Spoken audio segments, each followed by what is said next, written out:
emergency for the first time in about... This is Jim, and Receiving this message. We are Ken Jennings and John Roderick. We speak to you from our present, which we can only assume is your distant past, the turbulent time that was the early 21st century. Fearing the great cataclysm that will surely befall our civilization, we began this monumental reference of strange and obscure human knowledge. These recordings represent our attempt to compile and preserve wonders and esoterica that would otherwise be lost. So whether you're listening from an advanced civilization or have just reinvented the technology to decrypt our transmissions, this is our legacy to you. This is our time capsule. This is the Omnibus.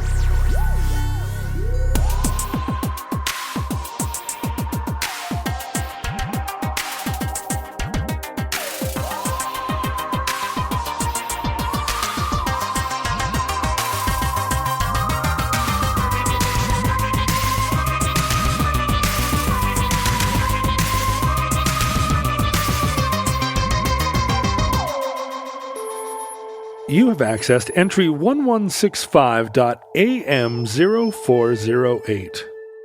Certificate number 39656. Sister Cities. There is just one moon and one golden sun, and a smile means friendship to everyone. Though the mountains divide and the oceans are wide, it's a small world after all. Now this is probably millennia in the past to most of our listeners, but John, since you share my era, did you see the news story this week commemorating the 1847 relationship between the Irish and the Choctaw? No. Have you been following the latest in Irish Choctaw Nation relations? No, and it's weird because I have that as a Google search term. But I thought you were going to say you were 164th. It's weird because I have 164th Choctaw ancestry, Ken. And 164th Irish. I am way more than 164th Irish, but sadly not Choctaw. There's a large statue in the Irish town of Middletown that kind of looks like a badminton shuttlecock, but it's some kind of feathers sculpted out of what looks to be wire. Right. And it commemorates the gratitude of the Irish people for the Choctaw, who had, in 1847, they heard about the starvations and the deprivations of the potato famine. Having just been on their own trail of tears just a decade or two before, and having seen, nobody knows loss to starvation and disease like the Native Americans, they were moved to send a $170 donation to the people of Ireland. Wow. And this is the feel-good story of the summer. The summer 1847. And also of summer 2020, because as a result, I don't know if this is something that's widely known. But the Irish government Ireland put it in an IRA, and now it's worth $70 billion, and they're giving it to the Choctaw people. No, they put it in the wrong IRA, tragically, and they used it to buy plastic explosives. It didn't go well. What do you think they call IRAs in Ireland? Oh, right. It's a Roth thingy. Apparently, there is some level of awareness in Ireland of this debt they owe to the Choctaw people, because when there was massive news coverage this past week of the rising coronavirus numbers on American Indian reservations, specifically the Navajo and Hopi Nation reservations, are seeing really high COVID spikes, right? As are, disproportionately other kinds of poor and marginalized communities. A Irish fundraiser decided it was time to repay the debt. Not to the Choctaws in particular, but to Native Americans in general. But to Native Americans in general. So started on Not Irish. sure whether I'm insulted or not, but yeah, are we okay with this? Go on. It seems to be still the feel-good hit of the summer. Okay, I'm not gonna be so oppressively woke that you don't have any joy here. I'm glad. I was only performing a potential offense just to make sure that you understood how woke I was. I think there's enough kind of pan-continental fellowship among all native tribes that they would see a debt owed to the Choctaw as being able to be repaid to say the Navajo or Hopi. I'm going to say that I'm not qualified to assess whether or not a native tribe or the native tribes. But will you let Ireland adjudicate this? That's the main question. Are you willing to leave it in the hands of the Irish? I mean, the Irish are an oppressed minority, oppressed particularly by the English, the ultimate colonizers. Yes. But I am a Welshman, and by comparison, the Irish had it pretty good. Oh. Because there's no Welsh independence. Where's the WRA? That's why. You guys didn't blow up enough hotels in the 70s. I do not think anybody should be blowing up hotels. I want to just go on the record. So she started a campaign to raise... Who's she? Sorry, Ethel Branch, an Irish fundraiser. Yeah. In commemoration Ethel of this, Branch is a person, or Ethel Branch is an Irish, or it's like a fundraising group? I believe Ethel Branch is something you get drunk on. We're from the Ethel Branch. She has raised over $2 million for food and water and medical supplies and so forth to the struggling Hopi and Navajo nations. Irish pounds or dollars? I have translated it to dollars because the CNN story I'm reading also did so. $2 million. $2 million. And out of this, some kind of historic racial memory that there's, I don't mean racial memory in a creepy Valkyrie way. Right. I mean like a heritage way right. of remembering this debt and this friendship unlucky friendship between the Irish and Native Americans that was independent of government, but just kind of a private active fellowship and hands across the sea and so forth. Now, this is wonderful because I often have found in Europe, a lot of countries, not countries, but there are populations of people.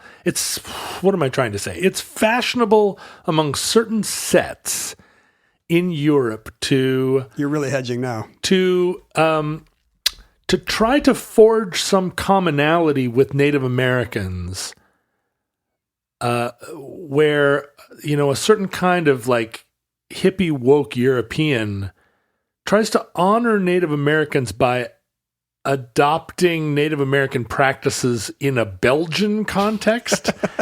and it's a very weird and like uncomfortable, tortured sort of a cultural appropriation that happens. But this sounds like it's a legitimate relationship that predates... sure, 1847. Predates independent Ireland, right? And it's nice that it starts with the Choctaw, who are like, hey, we're normally the down on our luck ones, but you know who needs us right now? The fungally ravaged Irish people. It's pretty great. I think everyone knows the position of this program is that if Europeans are obsessed with indigenous people, they've got reindeer wizards of their own that they could give a leg up to or an antler up to. So the Choctaw are originally from the American Southeast. They're sort of the original inhabitants of Georgia and Florida and Alabama. Later pushed somewhat north and west. Well, pushed across the Mississippi in your aforementioned Trail of Tears. And now live in Oklahoma, Texas, Louisiana. This was a kind of a common feel-good trope, like a news story maybe of our generation of private philanthropic groups, just in kind of a innocence of human spirit and generosity, crossing international borders, culture wars, socio-political borders, to reach out to those in need. It's really the do the Russians love their children too thing. Right. The Samantha Smith story that we discussed on Omnibus is a good example. Even though it's the height of the Cold War and Reagan is at the height of his evil empire rhetoric, young Samantha Smith writes to the Soviet leaders to ask, hey, why do you guys want to have a nuclear war? And who it's... Gorbachev? Andropov, I think. Says, no, little girl. No, Russia does not want war. What is crazy about moose? It's bad for Russia to have war. Squirrel does not want the Russian... To have war that is nuclear. Oh. And this is not uncommon trope in the news that, individual acts of friendship and brotherhood could and should exist between nations, sometimes despite their governments. So did the Choctaw wrap this money in a letter written in Esperanto? Yeah, I think so. That's the common language between Ireland and the Choctaw people. Specifically, the most common way we see this operating in the last century of human history, in our time, futurelings, is on a city basis. Humans in our era often live in concentrated urban environments known as cities, which do have their own municipal governments, Hives. but really very little, generally little autonomy in their local provinces, prefectures, or nations. Cities fill potholes, but they can't run debts. Yeah, it's so funny the way cities have limitations put on their ability to tax, on their ability to make law. Cities do have those powers, but really truncated by legislatures. And very little, we don't think of cities as having diplomatic powers, and yet they do. There are municipal relations that exist between cities in a way that kind of bypasses the normal channels you would go through with national governments and embassies and so forth. And let's talk about one of them, the Sister City program. My Uncle Al was an ambassador for the city of Seattle. Wait, what? In the 1950s, but he was somewhat of a goodwill ambassador. This is like how Ginger Spice was an ambassador for UNESCO. Right. He didn't actually... did he serve in another city? Is there a little bit of soil in Chattanooga, Tennessee that is actually Seattle? No, I think he went places with a sash, and he would wear a sash and maybe break champagne bottles on things, or he shook a lot of hands, my Uncle Al. What if every Costco through like some kind of diplomatic community was Seattle soil? Wow. No matter where it was. Or any porch with an Amazon package sitting on it. Anytime I stepped into a Costco anywhere in the world, I no longer had to invite anyone into my home for dinner. Right. You could be chilly with those around you. Smile at everyone nicely and then keep walking. I mean, nowadays you'd have a mask on, so you wouldn't even have to smile. The origin of this kind of city to city diplomacy that your uncle, you said, was such a fine example of. Great uncle. Where did he represent Seattle? In Seattle. He was the ambassador of Seattle to Seattle. He was a Seattle city councilman, so he did it here. But it was how could you be an ambassador because, in the city where you live? Because he I think his first job was to welcome returning servicemen home from World War II and then the Korean War. And then, Century 21 Seattle World's Fair was originally his conception. Right. Al This Rochester. is the same. And so during that period when people from all around the world were coming to Seattle, Al, in his sash, I don't know, greeted them at the port? Well, maybe? one would say that they were the ambassadors. Surely he is the... right. what? I feel like a goodwill State ambassador, Department? it's a pretty wiggly, pretty soft definition if you push on it too hard. That's true. He got to go to expos and Disneyland. There you go. The idea of cities creating relationships like these goes back further than you would think. In the year 396 AD. This is earlier than I thought. This moose is larger than I thought. I don't know what your great uncle was up to. He was not wearing a sash at this time. He was not King Neptune yet. He was wearing a sash. He was the little baby in that illustration. Maybe this is one of his past lives. At the time, your great uncle was actually Liborius, the second bishop of Le Mans. He was certainly laborious in his lifetime. I didn't even think about this. This guy's name is Liborius, but he does sound like he's a bit of a headache. Yeah. He lives in Gaul, modern day France, but then the Roman province of Gaul. He was the bishop of the city of Le Mans in what is today northern France, north central France, for 49 years. Whoa! Nice work if you can get it. And an eternity back then. And then he died and was buried in Le Mans. And of course, back then, when your bishop of 49 years dies, that's an important part of the cathedral. His tomb is a real destination. Right. People might pilgrimage to it. You might even be beatified or sainted. And that's in fact what happened to Bishop Liborius of Le Mans. He was canonized shortly thereafter for miraculous things that had happened both in his lifetime and healings that had happened at his tomb. Relics were being very important to the church back then. You got to have the bone of this guy, the finger bone of somebody good is much the same way a dad would take a photo of that and point it out to kids who could read the placard just fine. Sure. Or, and my dad would just take a finger bone. He would just take it? Just taking finger bones right and left. You should see his collection of finger bones. Oh, both right and left. He was ambidextrous Yeah, that's right. at taking finger bones. That's right. He was a stickler for balance, right? Back then, people believed they could actually be healed by the finger bone of whoever. And the lame shall walk. That's which makes it all the more remarkable about 450 years later, when a problem develops 500 miles away from Le Mans in the city of Paderborn, Germany. Oh, I've been to Paderborn. Oh, you have? I've been to Le Mans, too. I have been through Le Mans, never been to Paderborn. Paderborn was bombed heavily. So yes, it was. The lovely cathedral does not have any of the lovely stained glass that's original. But at the time, Paderborn had a thriving Christian community, but they did not have a saint of their own. There was no patron bishop that had been canonized. And that's a bummer for a big, a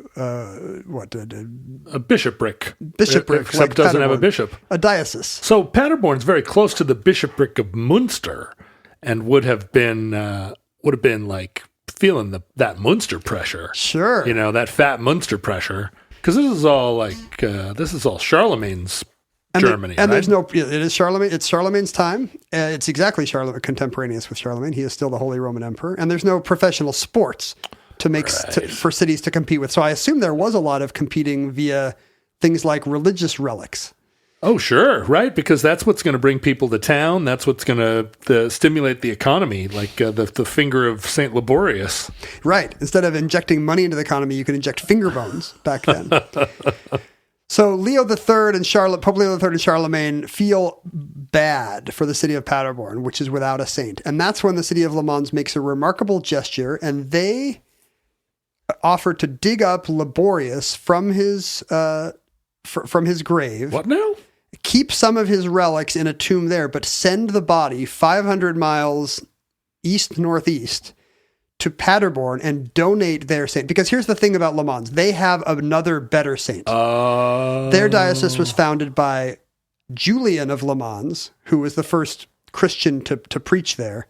And he did some really good miracles. He pounded a stick into the ground and fresh water came out during a time of drought. Sure, he's a top saint. So they've got those sweet Julian finger bones, and they can afford to give up their B saint, Laborius of Le Mans. So why are they giving it to Paderborn and not Bielefeld or Dortmund or whatever, whoever else? Like what's Paderborn got? Yeah, Paderborn's only, and they're not getting anything in exchange. This is, as the story goes, this is a love bond of lasting brotherhood that just comes from nothing but the goodness of their hearts. It's one of those things. Somebody got married to somebody's sister, and the two towns. I mean, they were smaller towns, and and possibly we know that Leo III and Charlemagne are in on this exchange. Right. They're in on this donation, so maybe there is some political pressure. But the point is that the town of Paderborn really feels a deep debt of gratitude, much as the Irish apparently still are so happy for that $170 they got from the Choctaw Nation. I wish I'd known this. I wish I'd known this when I was in Paderborn. Do you think it would have come up a lot at the bar? I would have looked for signs of it. You could look for a peacock. The peacock is the symbol of St. Laborius because, as the story goes, as the procession wound its way 500 miles from Le Mans to Paderborn, it was miraculously led by a peacock. Or you could look for the other sign of St. Laborius, which is 3 pebbles sitting on a book. The pebbles are probably related to the fact that there's a lot of limestone in the water in the Paderborn area.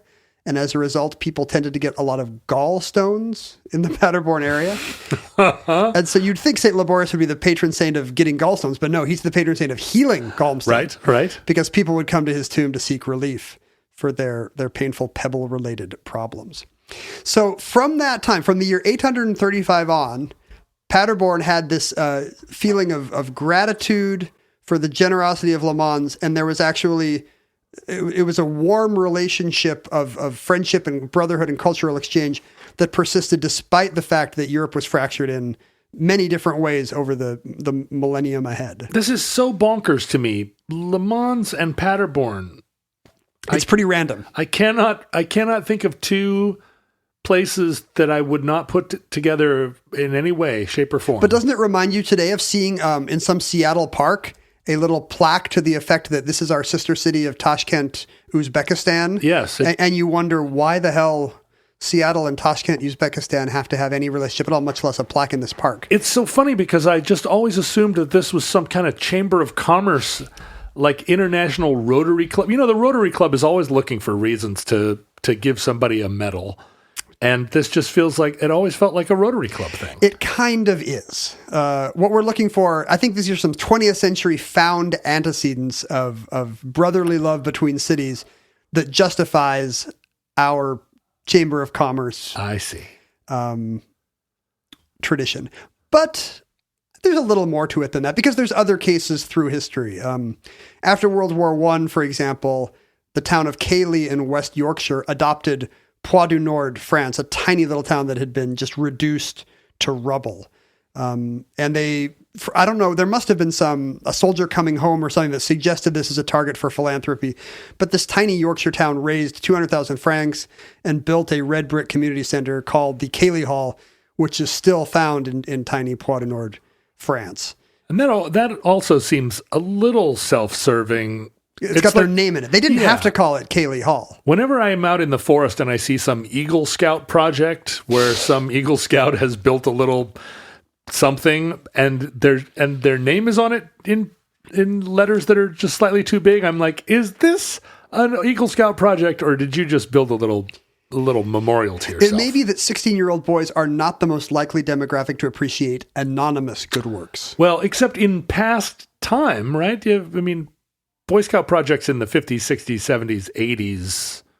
Did Eagle projects, were they less well signed? I don't think that they were signed. I think you did your thing and you got out of there. You didn't have a custom plaque The thing about Scouts is you're doing self-improvement in order to get little embroidered circles. Right. So, that's it. That's your only reward. But that's the same thing. Like, well, and you also get to go to the Air Force Academy. You could have just learned Morse code at home. But you wanted a little circle with a picture of a telegraph key on it or something. I suppose that's true. So these are people that have been conditioned to think that they will see their name on a thing as long as they check off enough boxes. Right. No, but I'm with you. I find it very unseemly when before the play, you look at the program and it tells you exactly how much the Nordstrom family and the Boeing family gave. I mean, come on. Your name is already on stuff, Nordstrom and Boeing. Yeah, you guys have your own thing you can name. You don't have to name this wing of the art museum. Just give it. I donated to a thing this week. I'm too modest to tell you what or how much. Go ahead. What did you donate to? I'm too modest to tell you what or how much. Okay, whisper it to me. It was a beloved local video store.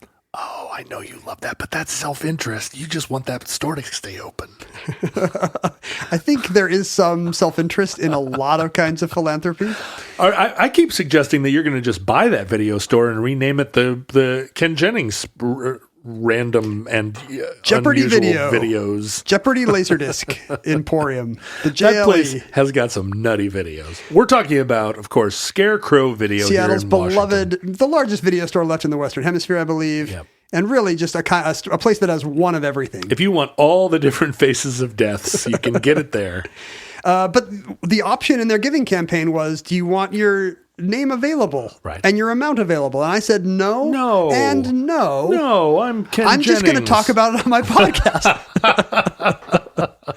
But it really reminded me that is an option available to people, and everybody says, "Oh yes, please, you please see, put my name on sometimes anonymous is up there on the and I like it engraved in stone because it's not just that they didn't leave the name off; they reminded you that some people wanted to give and didn't care. Right, if anybody knew it. Give $1 million, and it was Mr. and Mrs. Anonymous. I feel like we should hear that some anonymous island northwest of England gave to the Hopis and Navajos. Do we have to know that it's Ireland? Doesn't that cheapen the gift a little bit? If you would like to give to Omnibus at the $1 million level and have your name remain anonymous, you can do so at patreon.com/omnibusproject. It's true that we do take effectively anonymous donations. We don't publish the names of our donors anywhere. If we have been saying, when we did MK Ultra last week, we did announce that was which listener had contributed it. Thanks, Jared. Hey, Jared. Thanks, Jared's girlfriend. We're talking about you again. This is your buddy. second straight week. How's it going?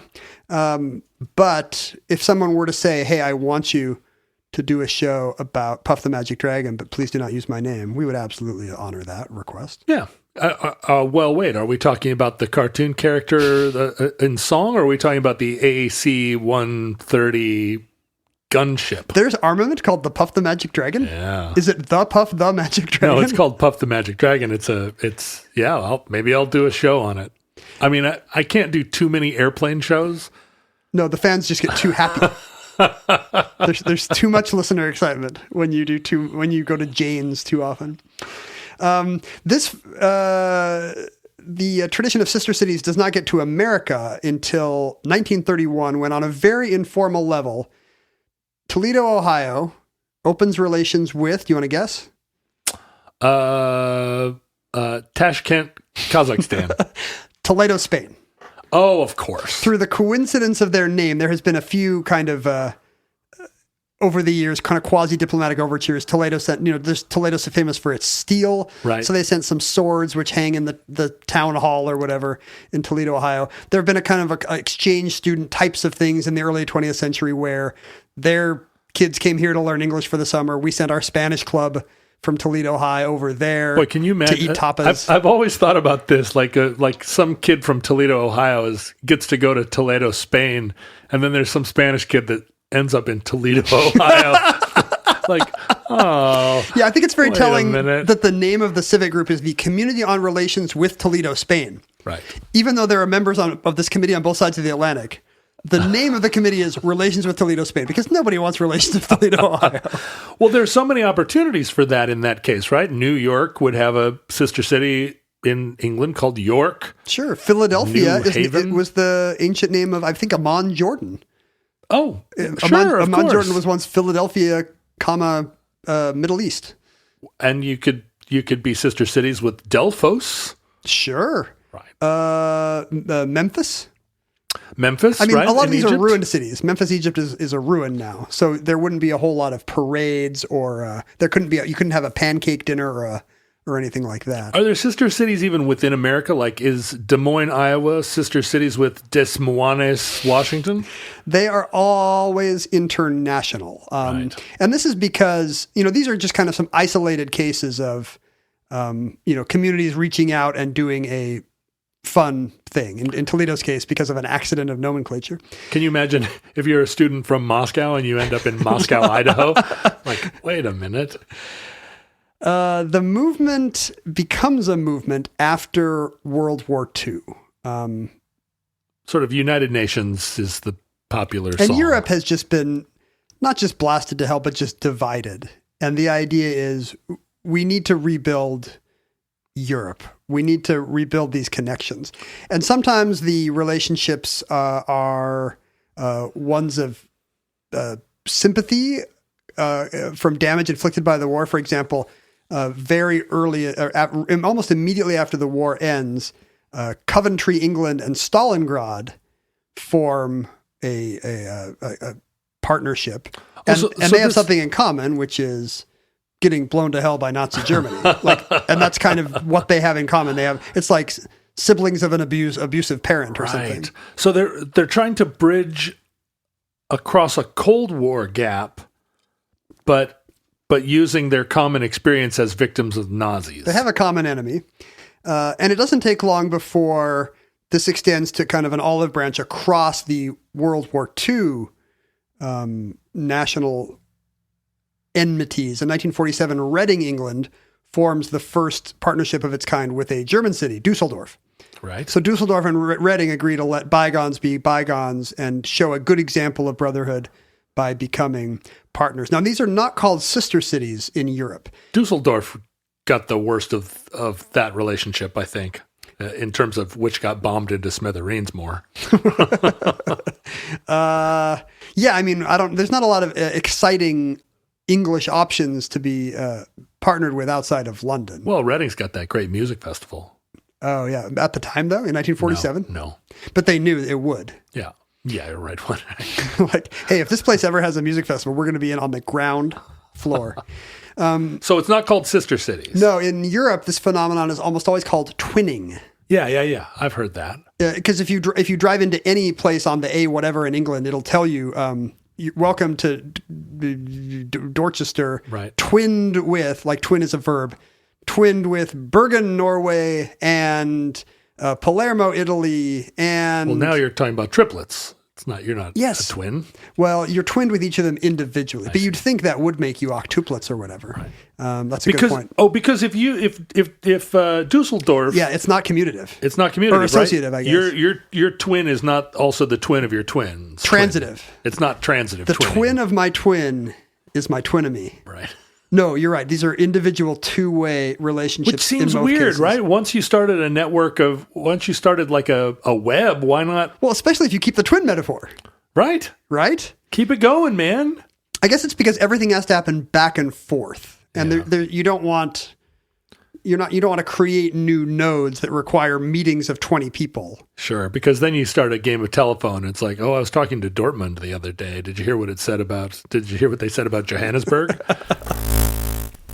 So, Ken, I'd like to interrupt the show here with a little ad for our show. You're going to advertise our show during our show. I'm going to stop our show where people are listening to you and me talk to do an ad for our show. This is going to work because I bet 100% of the people who listen to our show would be interested in our show. Interesting. It's the perfect demographic for us. And we got two celebrities to advertise the show for us. We're so lucky. You and me.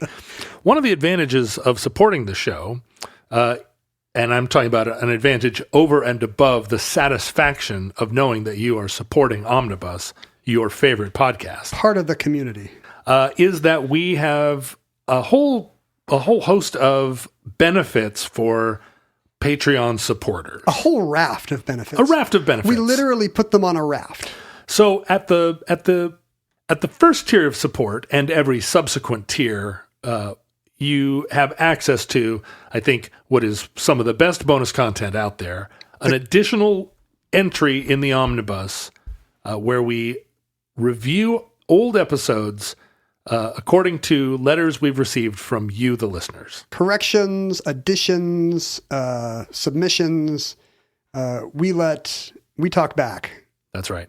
You get to talk back to us, and then we mostly slap your comments down. We do not let you have the last word. But sometimes, yeah, maybe you had a point. But we do go back and review old episodes and add some of that information into the Omnibus. Because actual experts are replying. People who have spent decades working in these fields, and for some reason, they think their insights are more valuable than ours. Right. They're like, nah, that's not how an aileron works. And then we end up having to tell them, no, even though you're an aeronautical engineer, we knew better. But not often. We're pretty honest about it. That was the engineer on the 737 MAX. But then at subsequently higher tiers. Yeah, that's the lobster person level. At the $10 per month level, sentient aspen tree level, you get the bonus episode, but you also get access to the photo feed on our Patreon, which is essentially an image blog of you and me recording. It's the stuff the physical objects that people send us that we talk about on the show. It's copies of our show notes, so you can see kind of a director's cut of what didn't make the show. Our show notes are little artifacts of the way our brains work. Ken's show notes are meticulously written in spookily small handwriting, such that that suggest maybe he is Weird graph paper they haven't Yeah. sold since like 1989 at a Japanese department store. It's that octagonal graph paper for doing dungeons, and then mine are often written on the back of grocery store receipts, scrawled illegibly in leaky pens. John's may have his checking account number on the back, so that's a unannounced perk. At the higher level, the next level, $20 level, $20 a month. Robot Alien Explorer, you get all those perks. Plus, you get a copy of one of the show notes autographed by us. An actual real remnant of the show. Let's say an artifact. Let's say your name is what's this Robot Alien Explorer's name, John? Macy Glotz. We would say thanks, Macy Glotz, and then John and I would sign, and it would show up in your mailbox. And it would be the real deal, something that we. So Ken often starts at the top of his list and goes down, and tries to include everything he wrote on the page. I often will get halfway through a page and go in a different direction, and then forget to even mention the things I wrote down on the page. Those are some of the real collectibles. And yours have coffee rings on them. So, That's right, a lot of coffee. So if you want John's DNA, it's not impossible. So that's at the $20 level. That's $20 a month. If you think about the fact that we do 2 shows a week, well, that's 8 shows a month. Yeah, if you 10 probably if you count the addendum show. Oh, right. So that's a mere $2 a show. That's not actually so bad, even though it seems like an aspirational amount. It's $2 for an hour or so of really, really scattershot entertainment. Yeah, that's right. Top shelf, or let's say middle shelf that's near the top of entertainment. If for some reason you have disposable income and you value the omnibus community to such a degree that you would like to pay more than the market value for omnibus, you're welcome to do that at our $50 a month Washing Bear tier. We super, super adore you. And what does the Washing Bear tier get? All the other stuff, plus they get to choose the topic of a show. Now, my next show is going to be one chosen by one of our Washing Bear listeners. And we will credit him or her. And you just made John read up on something you were into for like an hour. He's like your slave now. It's super exciting because when people send us good ideas, it's always very obvious to one of us that the show was meant for us to do. At the $100 level, the Omniversal Hypercoral level. Come on, Omniversal Hypercoral. I mean, this is going to have to be something pretty good because High five to you. This is somebody who loves omnibus enough to drop, their Starbucks budget, their monthly Starbucks budget on a podcast that others are not paying $100 for. We love you. I mean, this is $10 an episode. And they get still less than you'd pay to go to the movies. They get all of the above prizes. They get the bonus episode. They get all the images in the photo feed. They get a copy of autographed show notes. They get to suggest a show. But they also, we've been doing video chats with our donors at this level. We've been hanging out with them. Super fun, even though it's completely antithetical to what we would normally do. And totally up to you. We can talk about whatever we want. Maybe you have questions. We had a great experience with a donor in Denver. Oh no, Detroit. One of the D towns. Dallas. And the donor, actually, it was his girlfriend that got him the subscription, and then his friend came on the call. Seemed like the friend was kind of into it. Yeah, the friend kind of dominated the conversation. The donor seemed like be annoyed at his girlfriend for putting him in this position, but it seems like sort of annoyed at his friend. In the end, everybody had fun. Yeah, good time. So that is those are the options available to you if you have the wherewithal right now to support Omnibus. Thank you so much to those of you who are supporting the show. We appreciate it very much. And now, back to the show featuring Ken Jennings and John Roderick. Love those guys. An organization called the Council of European Municipalities actually starts up in 1951 with the aim of promoting these kinds of relationships. And it leads to a boom in twinning, or jumelage, as it's called in France. In most European languages, it literally means a twin relationship. But it's not always a financial. It quickly goes away from someone, a wealthier town building a community center in a ravaged war-torn town. The twin relationship implies a kind of parity. Right. They're siblings. It's no longer I'm reaching down to help you the way a lot of these earlier cases were. Le Mans and Paderborn, Cayley and Poix de Nord. Really, it's like we are going to create bonds, peer type bonds in every aspect of our relationship. Our businesses, our residents will visit each other as tourists, but our businesses will create relationships that'll lead to networking, that'll lead to economic growth. There's in a lot of ways, the modern European Union, is a result of the Council of European Municipalities trying to create these pan-European relationships. The hell you from say? The bottom up. I don't think you would have had this. I don't think you get this kind of pan-European spirit without this kind of concerted, business-friendly effort to create these networks. So was it initially just European countries friending one another, or Yes. was there always somebody in Zambia that was? Because now it seems like countries are twinned, or cities are twinned with places far and wide. At first, it's just within Europe.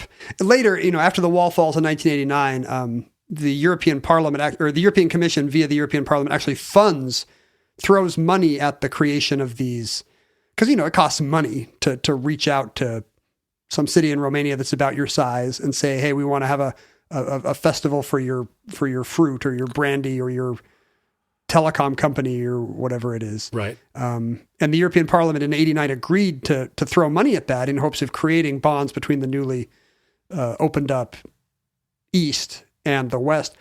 And when the U.S. got into this sister city business, it was for the same reason, but it was much earlier. in the summer of 1956, President Eisenhower held a conference at the White House to announce a new initiative called People to People, which was a kind of a citizen level diplomacy between all nations, but among all nations, but specifically between the West and the communist bloc. And he announced that you can kind of see this in Eisenhower's other, Adams. What was it? Adams Toward Peace or whatever that's called. Right.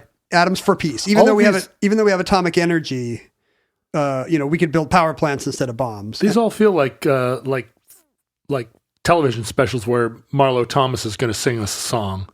It does. You wonder how propagandistic it is, because obviously there is some Voice of America thing where by reaching out to our fellow man behind the Iron Curtain, we can help them throw off the shackles of their oppressive governments. But when he announces it, he gets all these, he brings leaders of every field of endeavor to the White House, just normal people. And this being America, they're all, it's not Einstein and Faulkner. It's a bunch of business leaders in different fields. And for all I know, big Eisenhower donors. I don't know. Really, looking at the list, the only one I recognize is former omnibus fixture cartoonist Al Capp. Hey, Al Capp. Who is brought in to recognize what is then one of the biggest sectors of the American economy, newspaper cartooning. And Eisenhower does say that, what he says is, the billions we're spending on nuclear arms will not bring peace. That's a palliative measure at best, which I think is if anything, a generous way to describe the arms race. Mm-hmm. But he says that we could, this is a way to reach through every chink in the Iron Curtain. And by chink, he meant a small hole, I hope. Mm-hmm. But in his speech, he says he hopes what he could do is bring the family of Russia that is laboring to better the lot of their children, as humans do the world over, closer into our circle, to show how we do it, and then to sit down between us to say, now, how do we improve the lot of both of us?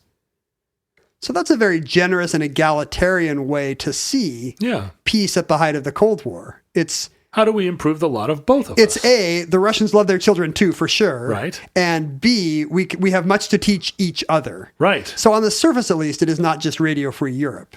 It's really, it seems more benevolent than that.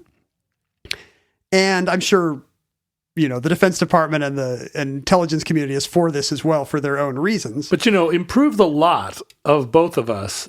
There's always that angle to American Cold War talk that will slip a little line like that in. And what it really means is, how do we get you to be more capitalist and see the advantages of mutual... Yeah, when you say mutual good, what you're really saying is through capitalism. Right, mutual good. Wouldn't you also like a beautiful new blender? There is no question that this fills many American foreign policy aims, but it's couched in kind of a starry-eyed utopian language, and specifically, it's not going to be us, the government, doing it.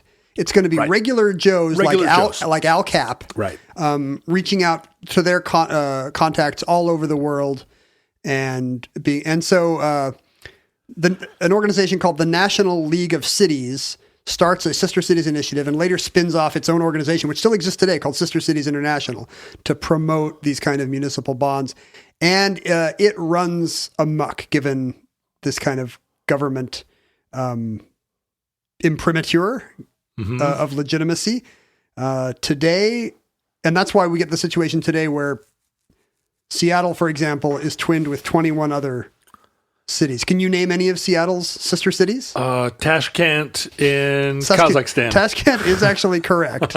Do you know any others just from hanging around Seattle? No, because I have seen that list multiple times, and it's just it doesn't feel like there's any connection.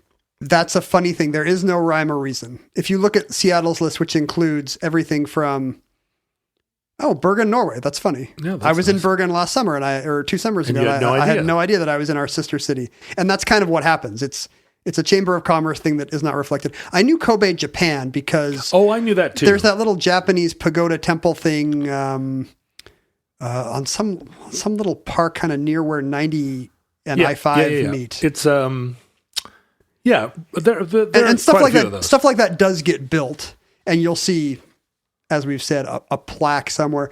The relationships are often created with some rough similarity in mind. It's a city of roughly the same size and prominence on their national stage. Well, that's what I always look for, right? When I see a sister city list, I do not want to see Moscow, Russia, and Moscow, Idaho. Right. I want to see similarly sized towns. And often there will be some, for example, it doesn't even matter what it is. It can be pretty random. Washington, D.C. and Tokyo are sister cities on the strength of cherry blossoms. Oh, They have a joint cherry blossom thing at roughly the same time. also prominent every cities. spring. Although Washington, D.C. maybe is like a little bit outranked by Tokyo. But often there's fishing industries involved, or a culinary scene, or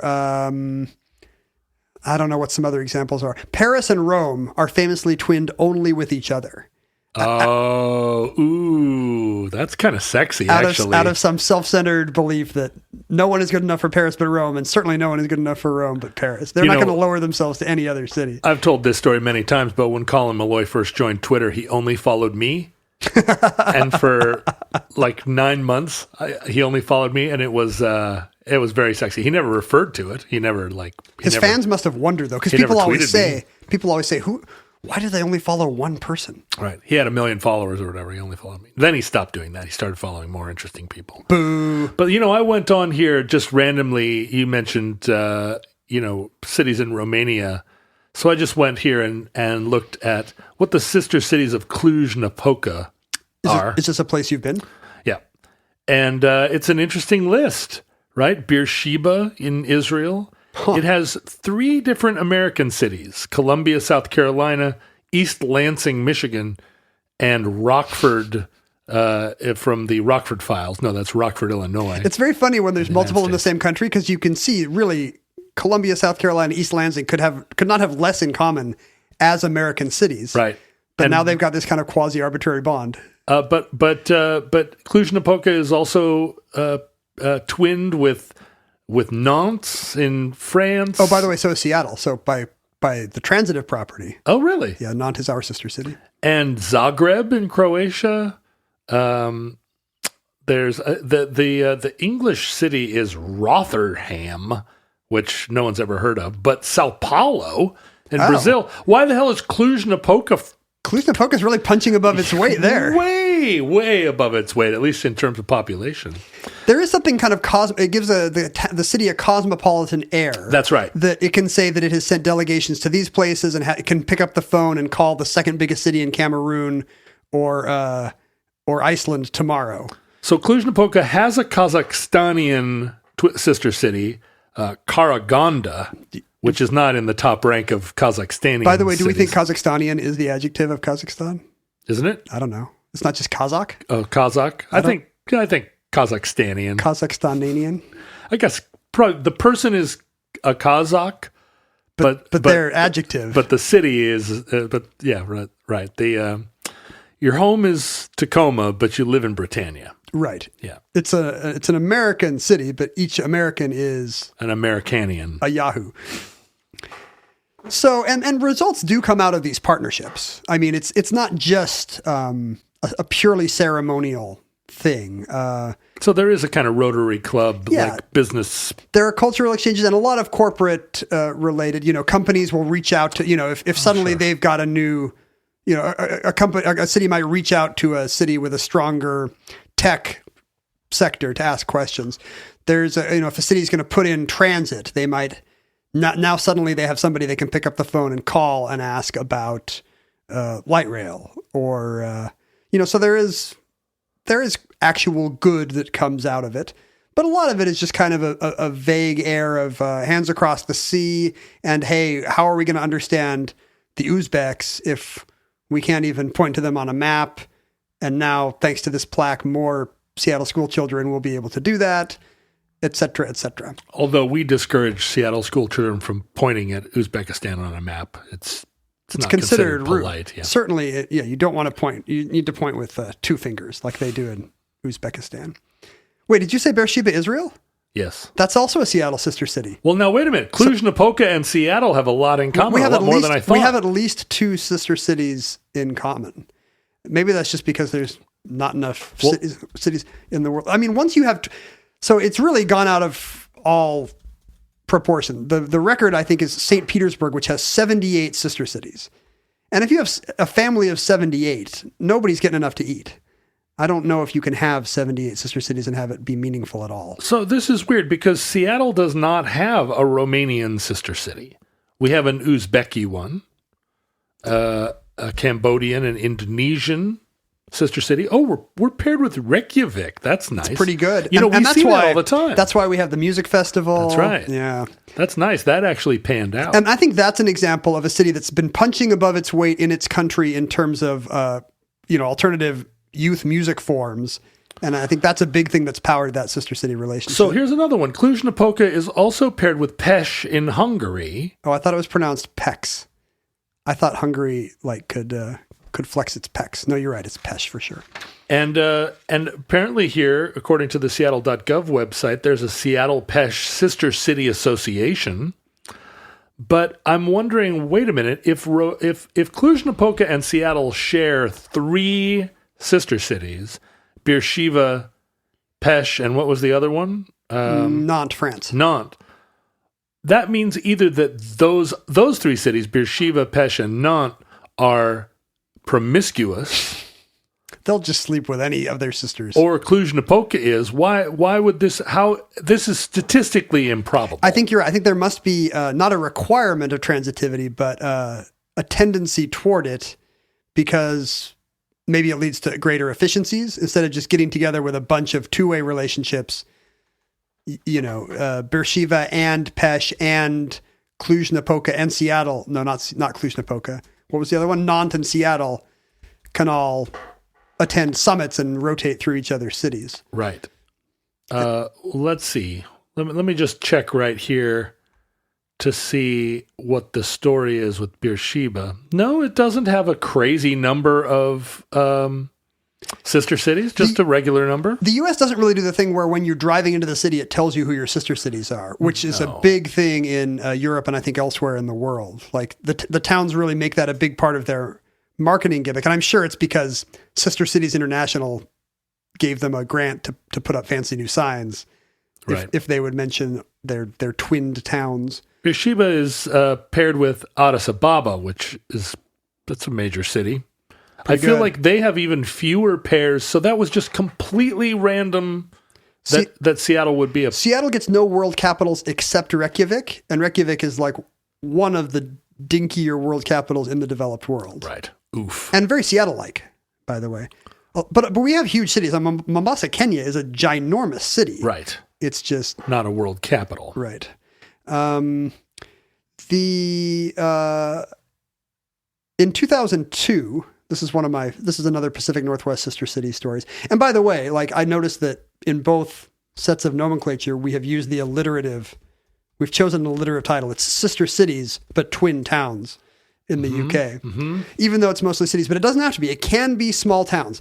In 2002, a Scottish woman named Elizabeth Layton was on a cycling tour of parts of the U.S., including the Pacific Northwest, and she cycled through Boring, Oregon. Have you been to Boring? Have I ever? Every time I cross the Columbia River, I'm in Boring, Oregon until I get to California. I'm in Boring, Oregon for 8 hours. Boring, Oregon is kind of at the base of Mount Hood. It's not that far from Portland. Right. I was just there on my motorcycle trip last year. And it gets its name, honestly. It's named for actually a hero of the Battle of Vicksburg who later came west and settled the area that is now Boring, Oregon, had a farm there. William Boring. And they've traded on that a bit. I think they've often had I think their sign has often said the most exciting place to live, which is not a joke so much as a lie, really. Right. But Elizabeth Layton, being from, I believe, Perthshire, Scotland, realized that the next village over in her part of Scotland is called Dull. Dull, Scotland. Oh, this is clever. Dull being a Gaelic word for, a valley or a plain or something. So it didn't mean dull. But she thought it would be fun if Boring and Dull could be twinned. And so she reached out to both city governments, and they were into it, mostly because they have probably very little going on. Sure, what else is going on in Boring or Dull? Boring just has a gas station and a Tasty Freeze. They got 38 Boring people together to ask if they would like to be paired with Dull, 38 Dull Scots faraway persons. Dull Scotland. And these Boring people voted unanimously that they wanted to be paired with Dull. and now you can get boring and dull T-shirts. There's Boring and Dull Day. Great. Once a year. The Ice Cream Social in Boring, Oregon now has bagpipes every year. People are fun. In fact, the governor of Oregon on August 9th, 2014 declared it Boring and Dull Day statewide to celebrate this new relationship. And they got a little carried away. They decided they would reach out to the New South Wales town of Bland to see if Bland, Australia wanted to get on the action. They wanted nothing to do with it? No, Bland agreed. Oh. They wanted the three-way. Boring, dull, and bland. So Boring, Dull, and Bland are now, this is definitely one case where we know that they're triplet towns. Right. It's a great accountant's firm. So it's one of these, there's a trend now of little tiny towns trying to earn some merch bucks or some spare, struggling small towns trying to get some tourist dollars or T-shirt sales or computers in the public schools by agreeing to do something funny with their name. That Ismay, Montana, changing its name to Joe Montana for a month or something. Lol. Or remember when Halfway Oregon became half.com Oregon? Back when that was a half.com was some kind of... When that was funny. It was some kind of, eBay-like site, I think? It was some kind of online auction site, online sales site. I just went to see who the sister cities for New York City are. That's interesting. And you really... Because there are no peers to New York. Right, but they've really... it's a pretty major flex. Cream of the crop. It's like one. Tokyo, Rome, Madrid, London, Johannesburg, Beijing, Budapest, Cairo, Brasilia, Jerusalem. Because it's a feather in the cap of these other cities. Santo Domingo, right? Which makes sense. I mean, Santo Domingo, largest city in the Caribbean, and also the oldest city in the hemisphere. As we discovered on our recent visit there, John. We did. You didn't get off the boat. What are I you did talking too. about? I was all over Santo Domingo. I went to all the museums. Santo Domingo was the place where I was walking down the street and a guy whistled at me from a doorway, and I looked over. It was a barber shop, and he said, "Hey, you want us to give you a special beard trim?" And I looked, and in the window was a poster of a guy with a definitely Dominican beard that had been hyper groomed, super sharp lines and little cuts and stuff. And I stood there staring at him, trying to picture myself, and he had a very groomed beard and groomed hairline. How close were you to saying yes? I was just like, I do a lot of things just for the story, and this would be a great story, but that would be a really hard look for me to pull off for the rest of this cruise. I was about to say, you can't just stay home until it grows out. Right. You're trapped on a boat with I would be on 3,000 stage people. that evening, so I passed. During the 20th century, when it wasn't being used for jokes like this, the Sister Cities movement really became a tool to fight isolationism.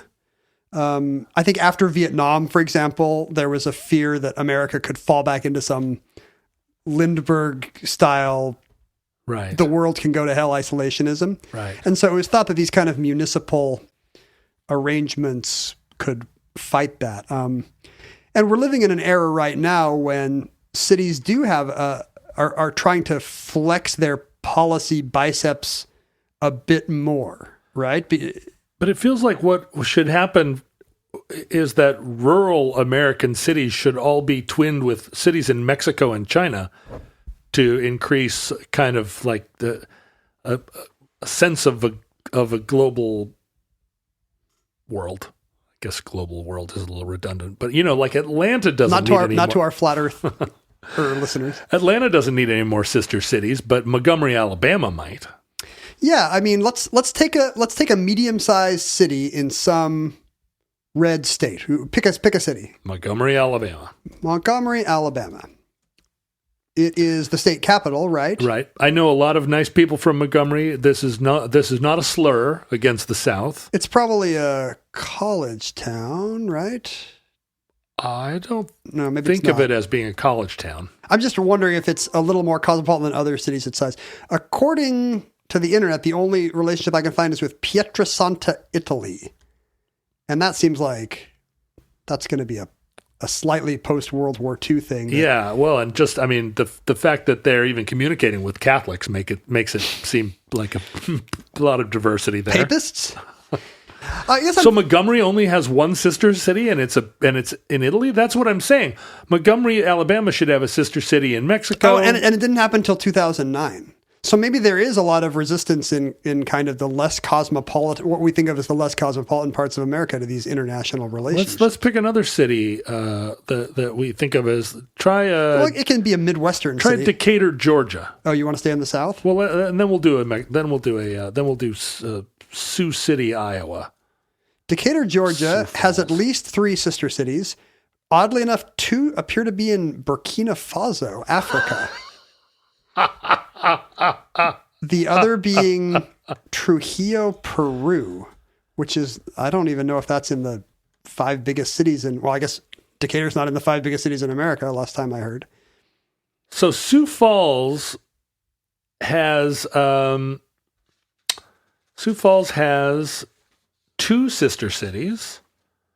One of them is Potsdam, Pretty good. and one of them is Newry in Ireland. So again, like no connection to And no developing world, no Asian or African right or and South American or Latin American cities. It feels like the utility of sister cities, at least in a modern context, would be to get the Chamber of Commerce of your Midwestern or Southern or small town Western town, to get them to welcome some delegates from somewhere actually elsewhere in the world, to like at least have that one handshake on the front page of the paper. I mean, yeah, if you're going to build goodwill, I don't think there was that much bad will between Sioux Falls.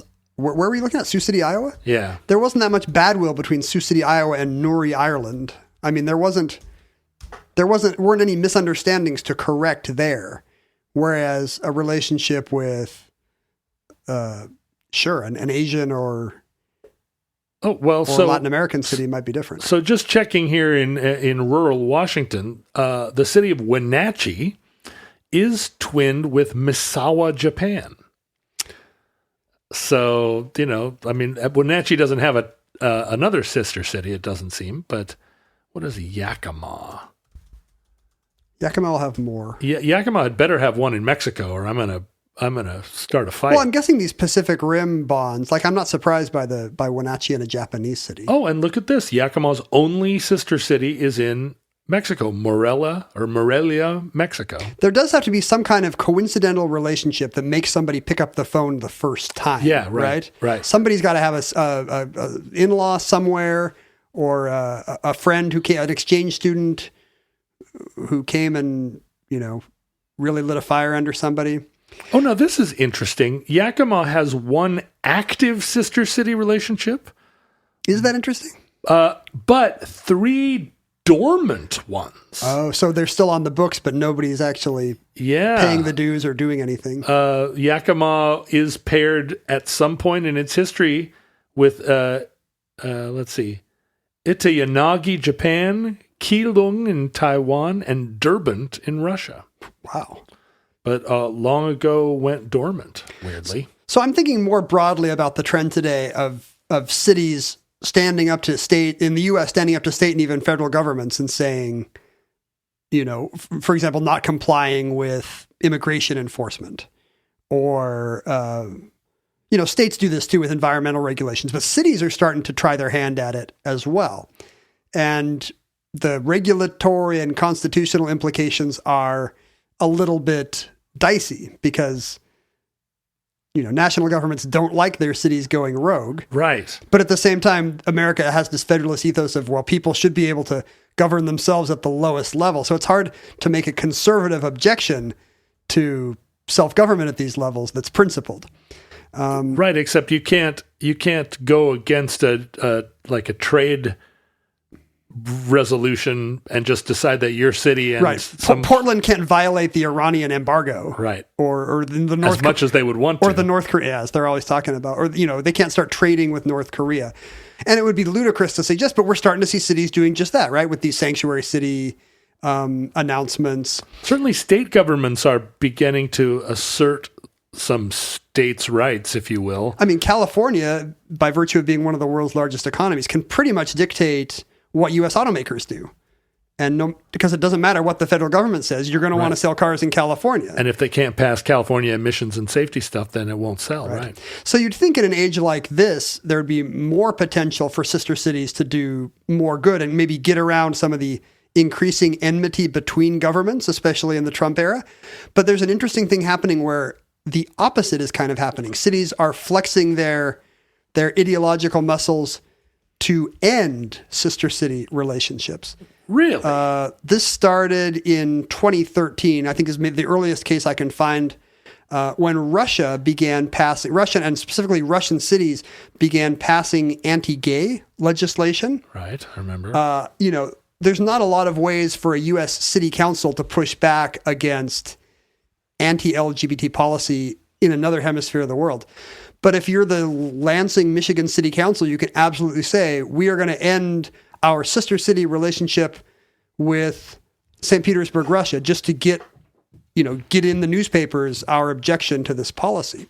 Wow, kind of having the opposite effect. Let's start pulling back our internationalist tendrils. Here's our new idealistic. Here's how we show our idealistic principles today. By ending our sister city relationship. Right, let's boycott the 1980 Olympics. It happened in 2017 when the city of Osaka threatened to end its relationship with San Francisco because some local Asian American groups in San Francisco, I believe Korean American and Filipino American groups in San Francisco, had erected a monument to the comfort women. Yes. You probably know about this. To Americans, it's kind of a footnote in history. But it's a huge... Not to Koreans. Yeah, it's a huge flashpoint between Japan and Korea and the Philippines and other places that were part of Japanese colonialism in the 30s and 40s. And a lot of local women were pressed into sexual service for the occupying power. And in recent years, this has got a lot of attention, not just because Japan never, went decades without acknowledging this, but also because it really accords with modern tendencies. It's something that young feminists can... it's a historical cause that young feminists can take up. Right. And Japan, not only didn't acknowledge it, but denied it, right, for decades. And Japan finally acknowledged it, offered an unprecedented apology, and really thought that should keep anyone from putting up statues, I guess. Right. Japan really Which I don't think I don't know if that follows. They do that kind of apology really begrudgingly. I get that you apologize, but surely you can still have a Holocaust memorial even if Germany feels really bad about the Holocaust, right? So Kobe threatened to or did remove its sister city? I believe Osaka did agree to remove its sister city relationship with San Francisco as a result of this statue. That San Francisco, they weren't aware that they were stepping into some diplomatic minefield. Right. Some citizens group applied to put up a statue to victims of war crimes, and who's against that? Right. Well, apparently the city of Osaka, Japan. I mean, we have here in Seattle and San Francisco very prominently has a Hiroshima Holocaust memorial or Hiroshima, nuclear bomb destruction plaza in San Francisco, and we have one here. We have that. The crane, it's about 1 million cranes or whatever by the University Bridge. Yeah. Most recently, this was big news a few weeks ago. The city of Wagga Wagga, Australia, which already every city should want to be sister cities with Wagga Wagga. Yeah, I believe aren't you on the record as thinking that all Australian speech sounds like children's games or whatever? The city of how did they not get into dull, bland, and boring and Wagga Wagga? The city of Wadadamchu, Australia. No, Wagga Wagga, very angry or very worked up and worried about, full of COVID anxiety, basically, pandemic anxiety. Oh, yeah. Decided to withdraw its sister city relationship with Kunming, China, solely on the strength of Kunming being part of China, the place where coronavirus happened first. What is the population of Wagga Wagga? Because this sounds like a thing that a city or that a town of 60 people might come up with. It sounds like an Arkansas school board. Wagga Wagga is not a small city in New South Wales, but it's only got 56,000 people. Right. So it would be one of the large, it would be the fifth biggest city in Arkansas. And I'm sure it's the fifth biggest city in New South Wales. Probably less because of all the Sydney and Melbourne suburbs. But you're exactly right. This is a case where there were a few conservative firebrands on the town council who then waited until the chair and the other, liberal members of the council were not there. And then they passed this resolution chucking the city of Kunming, China to the curb. Now, Kunming is a city they owned the libs this time. Kunming is a city of 6.6 million, which is probably proportional, honestly. Yeah, right. There's probably as many 50th smallest city. Yeah, exactly. That's one of the smaller cities in that province, I'm sure. And it became big news. The deputy prime minister of China weighed in on what a diplomatic affront this was. And in fact, at one point, I think blamed American imperialism for forcing the city of Wagga Wagga, Australia, to fight back against global brotherhood. I'm insulted in 5 different directions. I don't know which way to be the most insulted. And the city of Wagga Wagga, of course, did not see this coming. They just wanted to have their little temper tantrum and were shocked to be on the front page of world newspapers. All the news vans start pulling up outside the house. Yes. And the penitent conservative counselor had to say that although it really felt good in the moment to fight back, he realizes he should have maybe thought twice, and the city would like to revoke the whatever ordinance ended the relationship. So things are going smoother between Wagga Wagga and Kunming. But it's just an interesting fact of today when cities are flexing a little more power, that it's not necessarily strengthening the sister city relationships. Yeah, you have to wonder. I don't think when you look back at the boycott of the 1980 Olympics or the retaliatory boycott of the 1984 Olympics on the part of the Soviets, I don't think we look back at that and think of those as... It didn't change a lot. It didn't, and it was 100% antithetical to the Olympic spirit, right? The whole notion of it is that it transcends politics. That's true of sister cities as well. I mean, the whole reason why you don't pair yourself with a country across the globe because you agree with the actions of that government. I mean, in fact, you do it despite the fact that you don't agree, that your governments are in tension. Right. The idea being that the people of these cities share more, that have more in common than they have apart, and that's the thing to emphasize. It's a Samantha Smith gesture, and that totally gets thrown out the window if Osaka or Lansing or whoever says that we're going to end this relationship because of our governmental disagreements. I would like at this point in the show to extend a handshake of greeting to Cluj-Napoca, Romania. We already have 3 sister cities in common. Let's formalize this relationship. Cluj-Napoca, we will be your force on the ground here in Seattle to advance this. John has so many connections at City Hall. Whatever differences that our 2 nations have, let's set those aside. Set those aside. Let's work together. And I feel like we should sister pair with Wagga Wagga, just to... I don't know. They seem a little petulant. Well... Cluj-Napoca first. Sure. Then Wagga Wagga. That's how I play Risk. If we friend with Wagga Wagga and then they want to own some libs, we're the best libs in the country to own. And that concludes Sister Cities. Entry 1165.AM0408. Certificate number 39656. In the omnibus. Futurelings, in the unlikely event that social media still exists in your era and that every city in the world is not sister paired with every other city in the world. If everyone's a sister city, John, nobody is. Well, that's what I'm wondering, right? If it's all, if it becomes a huge network and we're all sisters, I mean, we are all sisters. I mean, all men are sisters when you think about it. Maybe that would be more accurate. Well, if that is the case, and what we're talking to is a sentient sister city being, which is just all cities in one giant... I mean, if you have enough nodes in any neural net, it will become sentient. That's right. So if maybe Cluj-Napoca is the last sister city we need for the world's cities to achieve sentience. To achieve like a... And then we'll blast off and leave a fully rural Earth to heal.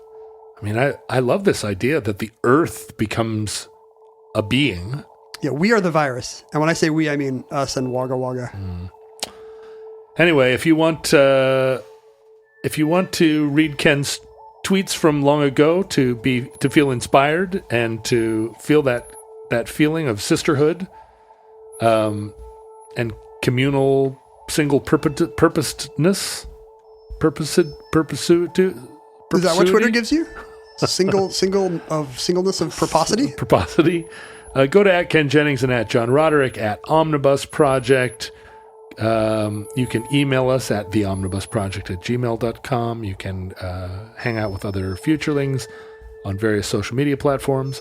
You can mail us wonderful gifts, including sacks of Krugerrands to P.O. Box 55744, Shoreline, Washington 98155. If you do send a bag of Krugerrands, make sure you mark it for John. Do you know what we got from our friend? Do you remember Mark, who did the delightful watercolor postcard of sliced bread? Oh yeah, that was nice. I didn't know it was going to be the first in a series. Oh, what's next? Here's his latest postcard from Norfolk, Virginia. Commemorates the Telling the Bees omnibus entry. Oh, look at that. That's really beautiful. And it's got a picture of his phone playing an omnibus episode and a bunch of bees crawling on it. So if you are an artist and you want to send us a series of postcards inspired by our episodes, do so at P.O. Box 55744, Shoreline, Washington 98155. And if you would like to support us with virtual Krugerrands, unfortunately you cannot earmark them for me. They will go to both of us, and Ken will distribute them. And in fact, I do the accounting, so you have no idea. I have no idea. You also get the mail. You have no idea how many Krugerrands I'm embezzling. Yeah. That is at patreon.com/omnibus project. Futurelings, speaking to you as we do from the distant past, we have no idea how long our civilization will survive. We hope and pray that these bonds of municipal brotherhood that we have forged, or sisterhood, I guess. You can't have brotherhood through sister cities. You have sisterhood through brother cities. And some cities are non-binary. Seattle is. What would you have? You would have, they'd be sibling cities. Siblinghood. Yeah. Yeah, sibling cities. The alliteration still works. We hope and pray that this kind of hands across the sea, goodwill, will stave off the catastrophe we fear. But if the worst comes soon, this recording, like all our recordings, may be our final word. But if Providence allows, we hope to be back with you soon for another entry in the Omnibus.